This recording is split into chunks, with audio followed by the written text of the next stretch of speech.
we've synced, which is way easier than like 1, 2, 3, 1, 2, 3. So yeah, welcome back. I've discovered through editing that I had slowly been shrinking very, very gradually to the point where you could almost see my shoulders because my chair kept sinking lower and lower, and I didn't realize it until the editing process. So you'll notice I'm taller again. So you can actually see some of my shoulders. And I won't have to like prop myself on the table to like get kind of a good elevation. Oops. So yeah, I'm back. I'm taller. And we're going to cover personality development and stability and change. Because last time we talked about the big five. We talked about the actual like big five that is going to be on your second test. Seriously, I'm going to literally ask you, what are the big five? And I will be disappointed when one person every semester lists narcissism instead of neuroticism. It's neuroticism. I'll take emotional stability, but not narcissism. Okay, so yeah, let's just plow forward and see how far I get. Because recording them is only stage 1. I gotta edit them. Well, actually, this is stage 2. First, I have to like check the slides, refresh myself, make update slides. That's stage 1. Stage 2 is record. Stage 3 is edit. Stage 4 is render. Stage 5 is upload. It's an interesting experience. Mad props to the YouTubers out there. Alright, so yeah, here are course objectives for this unit. We're going to discuss, and these should all be very just rocket science revelations in our stability and change and development unit. We're going to talk about stability of personality, including some of the causes of that stability. That's 1. Next, we'll talk about the development of personality. 3, we'll discuss some of the aspects of intentional personality change. And we'll wrap up by discussing the principles of personality continuity. So like essentially stability over time and change. This is the like change and stability unit and development. Hence the title. Okay, so patterns of personality stability and change. So Freud argued that developmental stages end around age 6. So that's when your personality is set and cooked. Well, William James has not an older chronological take, but like in most of us, by age 30, character has set like plaster and will never soften again. So, Freud's argument is that we're pretty set and developed by 6. William James says that once you hit 30, your personality is set and solidified. Up until then, you can kind of like tinker with it. But after 30, you're set, you're changed, you're done. You'll never, who you are at 30, boom, you're snapped, you're locked in. So I'm like this forever. That's not the case. Personality change is still a thing. And the third kind of approach is Henry Bergson, who says to exist is to change is to mature is to go on creating oneself endlessly. So Bergson would argue that personality is always changing, and that is a fundamental aspect of humanity. So what are the big questions here? And here they are. I'm going to tell you them right now. Very exciting, I know. To what degree is there stability and continuity in personality over time? So how stable is it? And next, how flexible / malleable is it? So how much stickiness does it, how much do we stay the same as we are now? Will we be tomorrow? Versus how much can we change who we are? Can we change? Can we mold? Or is it just set? Alright, So, continuity of personality. Here's the question here. Are characteristics at one time meaningfully different, or blah, blah, blah, meaningfully related to different characteristics at another time? So, is our personality, like, time 1 related to our personality at time 2, and time 3, and time 4? Like, and so continuity is how continuous is it? Like, can you just draw a straight, nice line that's nice and smooth? And this is, and we're going to talk a little about some of the evidence of coherent stability. So Caspi, who's got a great paper from 2003 that looks at children's behavioral styles at age 3, and the whole team found that they were linked to adult personality traits. So the behaviors you have at age 3 are correlated with your same kind of personality, which is a kind of systematic pattern of thoughts, feelings, and behaviors. So behavioral styles is age 3, adult personality, age 26, 23-year gap. That's pretty sizable.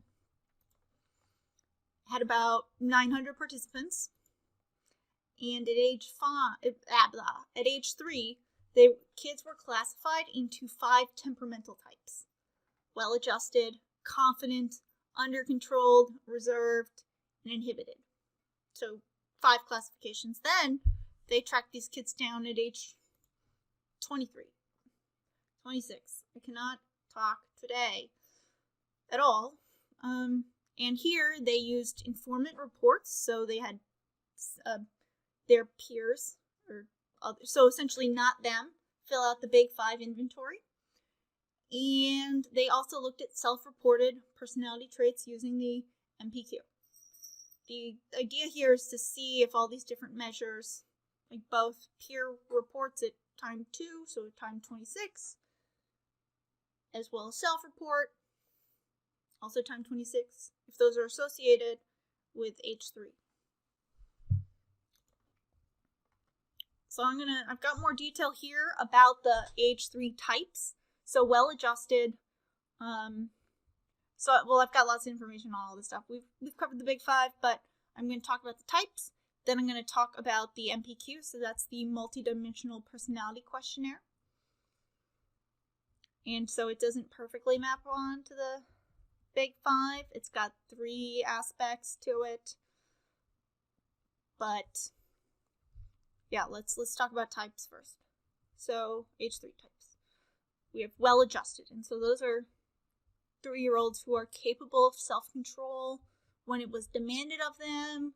They were adequately self-confident, and those who didn't get unduly upset when confronting the examiner in a novel situation. So these are the, these are the well-adjusted kids, just from the description. Unshockingly, that's like the default, that's what they're called. That's their type. Next, we've got the under-controlled, so these are the impulsive, the restless. So these characteristics that I'm describing here, like under each paragraph, each bold title, are kind of the general characteristics. Kids were classified into these types, and here's what the classic version. I'm sorry, I have to figure out what Tukey wants. We got back from the vet this afternoon, and he's a little grumpy. He had blood drawn because I want to just check to make sure he's all right. He's 7 and very needy. I'm gonna go check on him because that's his Mom, it's an emergency now. And I'm gonna leave this running so I don't have to sync it. So apparently the I had an emergency meow was because somebody could not get wanted attention.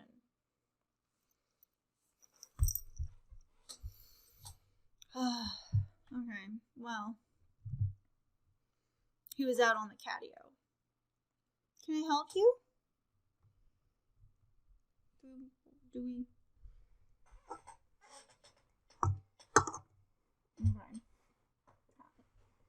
Sorry. Hello. I know, life is so hard for you. It's so hard. Yeah. Alright. So, I talked a bit about... So, these are the personality traits that are characteristic. Sorry, this is just my life. I'm resisting the urge to give him a treat right now because that will reward his bad behavior. He's rubbing up against the treat jar. I will stay strong. Tooks. No. Alright, so where were we? So under-controlled is just characterized by impulsiveness, restlessness, negativeness, distractible and liable in their emotional responses. So these are... I love that it's clearly because I've been hanging out with personality psychologists too much that my first instinct when I'm like trying to find a general word to describe all of this ends up being the word they use to describe the type. Under-controlled is really apt in character. Next, we've got confident. So these kiddos adjust to the testing situation quickly. They were zealous, exceptionally friendly, somewhat impulsive, eager to explore the testing materials, and displayed little or no concern for separating from their caregiver.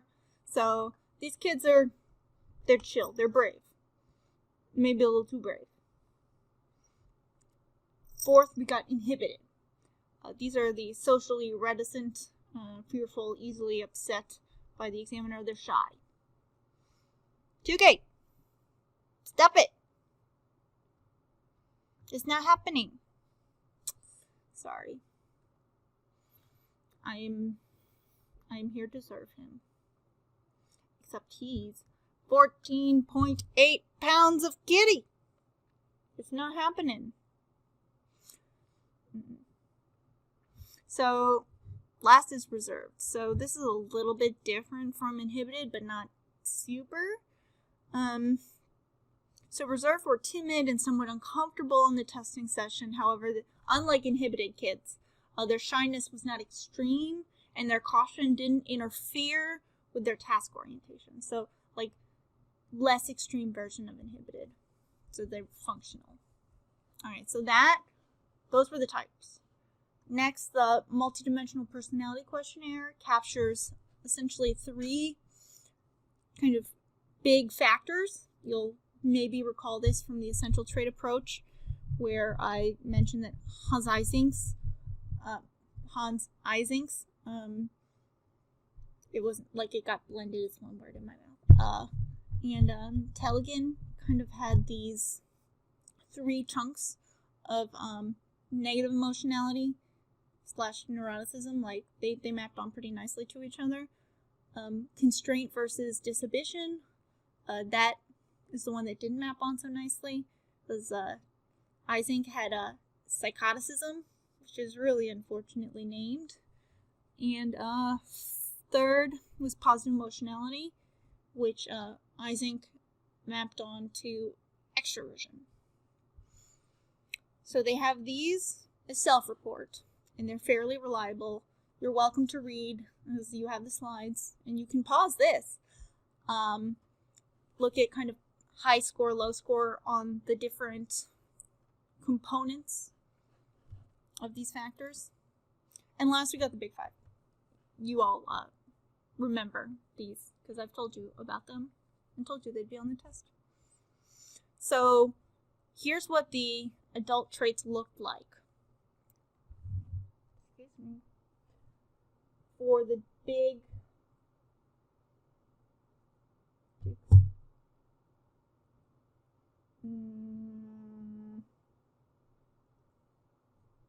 okay.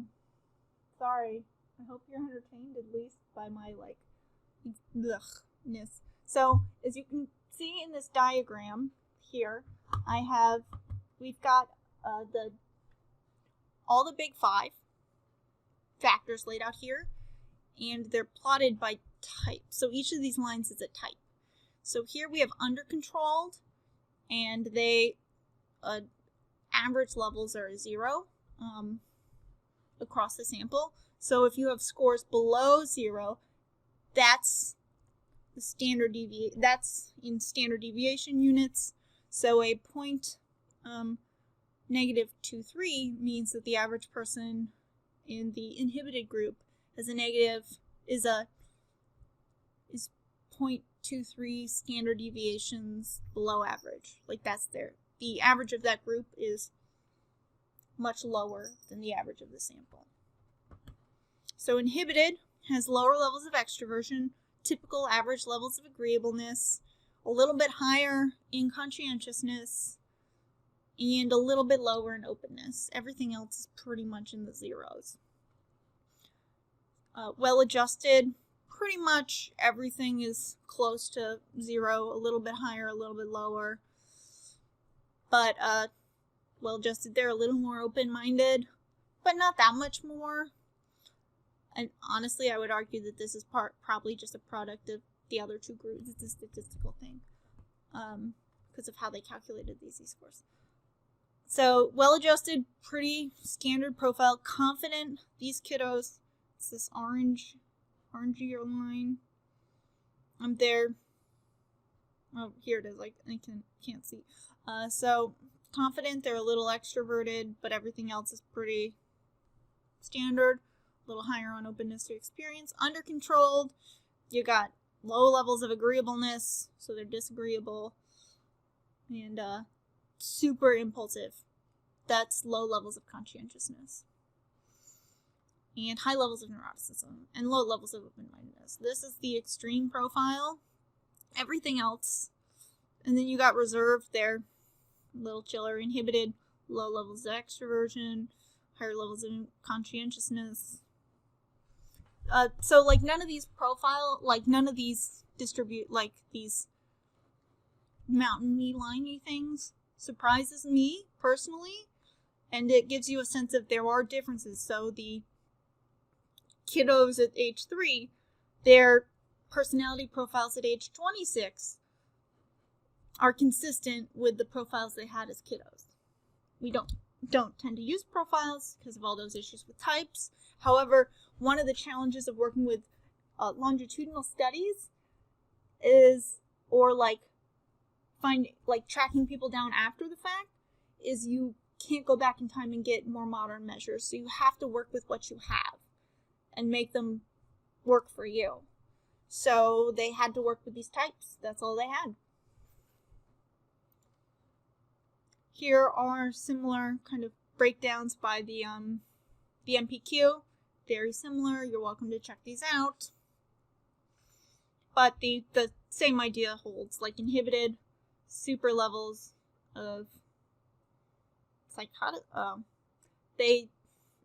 positive emotionality, low levels, just like with the inhibited kiddos here. Green had low levels of extroversion. Cool. Boom. They seem to map on, which is good, because if I'm arguing that personality is continuous and stable, if they didn't map on, that'd be a problem. Okay, so you'll be confused as to why I'm starting at a next time slide, but it got a little late recording, so I decided to go to bed and just pick up. Okay, we've got a special activity that I can't help but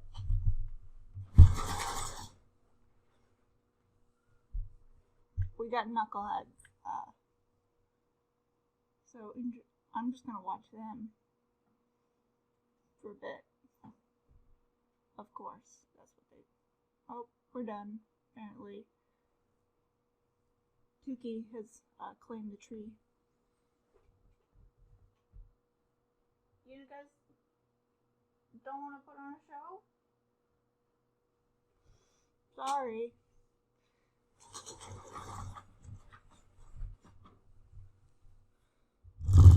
Well, so I've gotten primarily positive feedback from the cat antics. However, I've started putting in these like Tukey disclaimers, so you can just fast forward through the cat nonsense if it's not for you. But I at least find it entertaining, and it's something different.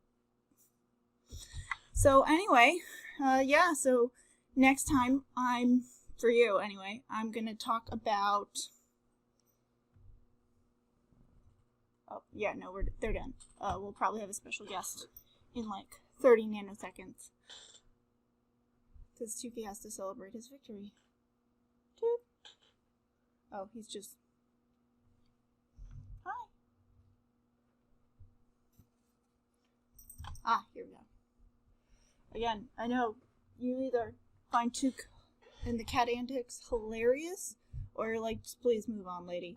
We got it. You got a cat. You got lots of cats. It's your thing. But anyway, yeah. So next time we're gonna be talking about personality stability and like different ways to, think about stability. Because we just kind of wrapped up continuity a little. But yeah, I'm gonna go to the next slide and pretend to do a fun little like whoosh transition. The silly thing that I do. But because I'm gonna cut